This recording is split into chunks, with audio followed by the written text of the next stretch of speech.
Record को repeat करने की तैयारी करते हुए दिखाई दे रहा है। जब भी एक समय था देश के अंदर कांग्रेस ने श्री डोडेगौड़ा देवगौड़ा जी को समर्थन, उनकी टांग खींच करके गद्दी से उतार के माननीय सांसदों की संख्या कम श्री हुई। इंद्र कुमार गुजराल जी को उन्होंने प्रधानमंत्री बनाया, अन्य बाहर से छोटी समर्थन पार्टियों को देकर समर्थन देकर उनको भी कुछ समय के बाद गद्दी से उतार दिया। परिणाम क्या हुआ, ये आज देश के लिए चिंता का विषय है।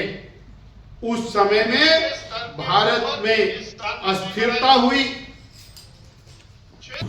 अर्थव्यवस्था को संभालना पड़ा। 70 साल 75 साल के इतिहास में एक ही बार ऐसा हुआ। ये इनका, और जब अनस्टेबिलिटी होती है उसके अंदर फिर ये रास्ता खोजते हैं। वही स्थिति उसके बाद आकर के कांग्रेस ने अपनी गवर्नमेंट बनाई, जब ये अनस्टेबल गवर्नमेंट्स को इन्होंने गिराया। आज भी अलबत्ता ऐसी स्थिति नहीं है।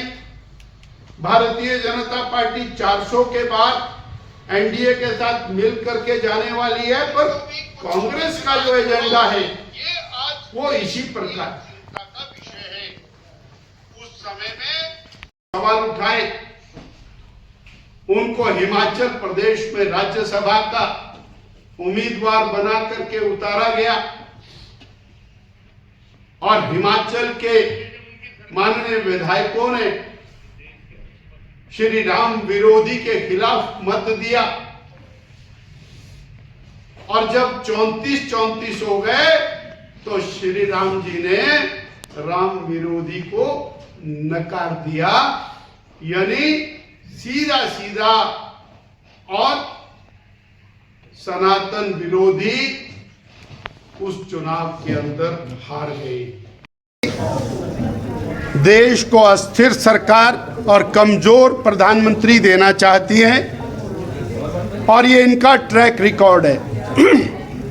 एक समय में माननीय श्री डोडेगौड़ा देवगौड़ा जी को देश का प्रधानमंत्री बना करके 6 महीने के अंदर उनको गिराया।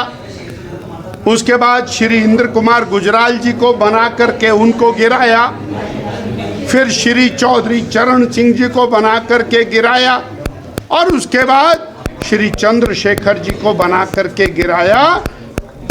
इस अस्थिरता के कारण देश को बड़ी हानि हुई, आर्थिक रूप से पीछे चले गए, सामरिक रूप से आंतरिक और बाह्य शक्तियां हमारे ऊपर हावी हुई, और देश को सोना गिरवी रख करके अपना काम चलाना पड़ा। इसके विपरीत भारतीय जनता पार्टी स्थिर सरकार और मजबूत प्रधानमंत्री देना चाहती है। कांग्रेस का हिडन एजेंडा वो सामने आ गया। गांधी नेहरू परिवार के गुरु माने जाने वाले सैम पिट्रोडा जी ने और इस बात की वकालत की है कि अमेरिका की तर्ज के ऊपर हमारे देश के अंदर वेल्थ टैक्स लगना चाहिए। अब ये जितनी भी सफाई दे दिल्ली थैले से बाहर आ चुकी है, और सबको पता लग गया है ये क्या करना चाहते हैं। सनातन विरोधी एजेंडा लगातार इनका जारी है। उसी कड़ी में तुष्टीकरण की पराकाष्ठा तक ये पहुंच रहे हैं। ओबीसी आरक्षण में से आरक्षण काटकर मुस्लिम्स को आरक्षण देने की इनके घोषणा पत्र के अंदर समूरियत की गई है। अर्थात भारत को धर्म और जातिगत आधार के ऊपर बांटना, ये बांट करके वोट प्राप्त करना, मात्र इस राजनीति को लेके कांग्रेस चली।